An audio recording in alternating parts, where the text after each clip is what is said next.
So should people be scared of AI? No, I don't think so at all. I think what's going to be important is that just like everyone is very aware of what it is. I mean, most people like imagine AI as something out of a sci-fi movie. It's just how we grew up, seeing the robots kill everybody. But in reality, it's already on our phone, it's on our thermostat, it's in our calendars. It's not going to try and take over the world, but what it is trying to do is make decisions faster, make decisions that are better based on, more data that it can process in a faster amount of time. So I really, really don't think that anyone should be worried about AI going rogue, but I do think that, we should be thinking about how it's shaping the apps that we use, the ads that we see, the decisions that are being made on behalf of us. That's where we should always remain aware and thinking about the future. The biggest danger, in my opinion, isn't that AI becomes this evil thing. It's just that we stop paying attention while it quietly in the background gets smarter and smarter and understands even more how we live. So no, I don't think everyone needs to start being scared of AI, but I do think that we as a human species should always, stay educated, stay on top of it, and remain informed about where this technology is going. So with the workforce, AI is not, in my opinion, AI is not going to eliminate the workforce at all. But I think that it's going to redefine it. It's not going to, it's not going to take our jobs, but I think that it will take parts of it. The repetitive, predictable, low leverage kind of stuff, I think that's going to be gone. But the creative, strategic, human-centered work, that I think in the long run becomes even more valuable than what it is today. We are already seeing it. AI operators, we have prompt engineers, system thinkers. So it's these new roles that are emerging for people who know how to collaborate with AI instead of, competing with it or worrying about losing their jobs. I think this shift in, the workforce, it's no longer that you're paid for just what you do. You're paid for what you delegate well to people, if that makes sense, to not just to people, but also now to the systems. The best workers aren't the ones that resist AI, but it's the ones that actually know how to train it and work with it.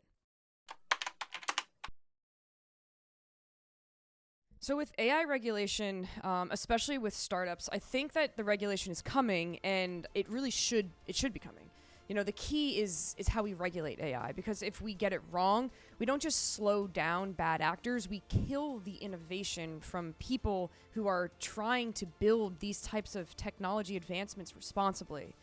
Right now, if you think about it, it's easy for big tech to regulate everything, everything. They've got all of the legal teams, they have all of the money, the compliance, the budgets, the lobbyists, but that kind of blanket policy, what it does, and sadly, it crushes startups before they even get to prove what's possible.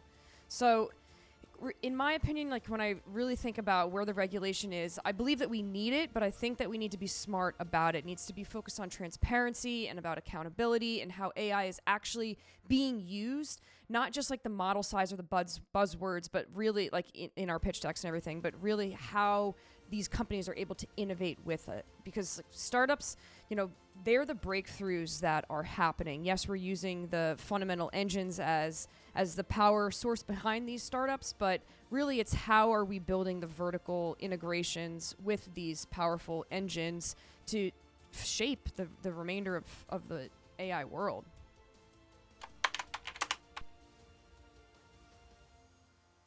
So great question. How are we using AI at Oply? The short answer really is everywhere that we possibly can, but really only where it creates real leverage for our business. We're using AI to predict home maintenance needs with context. We're taking in the weather, the location, patterns, asset age, even how long you've lived in the home. What we're creating is homeowners don't have to be reactive now. It's all very proactive. But where it gets really exciting with how we're using AI is how we scale as a business. We've trained internal AI agents to enrich lead data in real time. So we're able to scrape public homeowner pain points. And what we can do is we can auto build contact profiles, whether that's using LinkedIn, Apollo, and then we have web metadata. There's a lot of ways that we can use AI to scale our business very, very efficiently. We're using it to analyze homeowner search trends, as well as microgeographies. We're doing a lot of things. So we're just really looking for where that demand is shifting before it even actually shifts there. So we're just looking at patterns and understanding all of that. And what we're doing with that is that's where we're able to deploy the ads outbound, and then we can get boots on the ground in those places. What we're doing at Oply is we're not chasing leads. We're really just preempting them with AI. We're using AI as an infrastructure, not as a gimmick.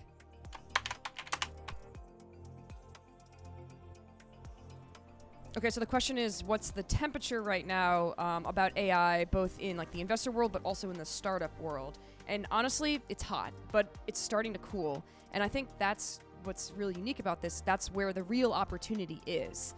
Like, if you think about it, a year ago, AI was in full hype circle. Everyone was building wrappers, everyone was raising off of a prompt and a pitch deck. But now, the temperature is changing a little bit. VCs are still writing checks, but they're looking for domain depth. They're looking for domain expertise, infrastructure, moats, not just novelty. That phase, I think, we're falling out of it.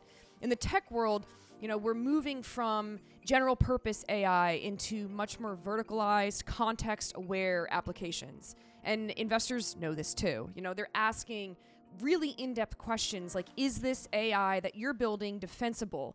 Is it, embedded into the workflow? Does it get smarter, the more people that are using this system? That's the kind of things that the investors now are looking for. So yes, the temperature, of course, with AI, it's burning hot, but the froth of it all, I think, it's gone. We're finding out like who's actually building something that's sticky and something that's actually useful, not just a wrapper around ChatGPT.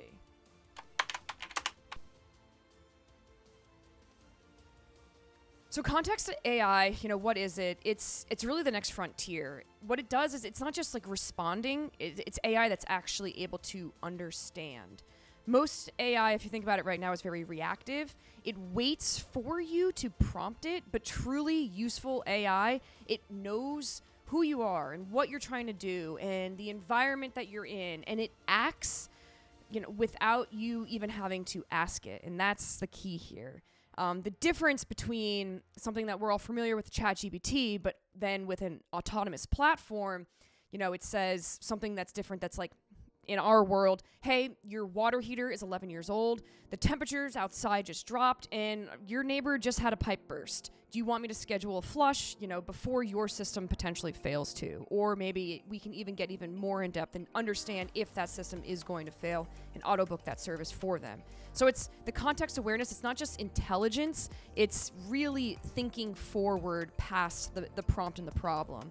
We're heading towards AI systems that think like operators. They're running workflows, they're making decisions, and they're even able to like trigger multi-step actions without a human being being in the loop. And I think that's pretty freaking cool. We've never been able to see anything like that, and that's where the future is with AI. It's context aware, and it doesn't wait for us to prompt it. It prompts itself and then gives us a response.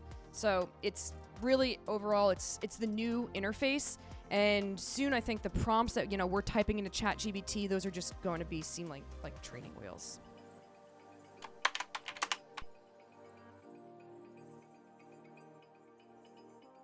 So the question is, what's the difference between reactive and proactive AI? And I think that's an absolutely phenomenal question. Learning a little bit about this in school. So reactive AI is what people are familiar with and using right now. It waits for a prompt. It doesn't move unless you specifically tell it to. So, think of like ChatGPT, maybe voice assistants, or even like some of the AI tools that we're all using today. They're brilliant, but they're all passive. You ask and then it answers.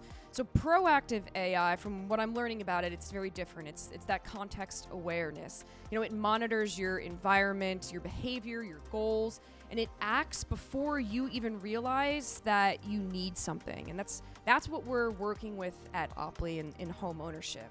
It's the difference between asking like, what's wrong with my HVAC after something already has happened, and the AI saying, hey, based on your H system, the weather this week, and your usage pattern, you should book a tune-up now. So that's where we're taking it. It's contextually aware of what's going on.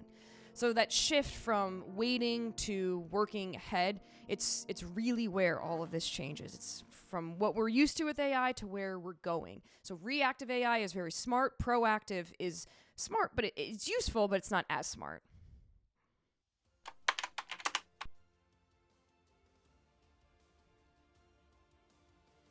So where does all this go after, context-aware AI? I think what it is, it's autonomy.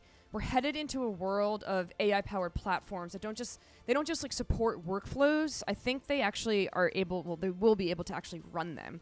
I'm talking about like systems that detect an issue, they make a decision, they book the resource, they confirm, they get the cost, they notify you, and they notify you after the job's done. That's the best part. You don't even have to think about any of that whole entire process. So autonomous platforms, they're going to change everything, especially in industries that are still very manual. I mean, like home services, if you think maybe like industries like logistics, healthcare is like that. Obviously, real estate falls into that bucket. So humans will obviously always be there to supervise, but I think AI is the future of where it will actually do the operations. It's at this point, it's not sci-fi, and that's the best thing possible because startups are already really starting to build these types of platforms behind the scenes. It's very cool to see. So really, in 3 years, I think we'll be able to expect AI to handle the task and really only bother you with this receipt. We're still going to have to pay for things, unfortunately.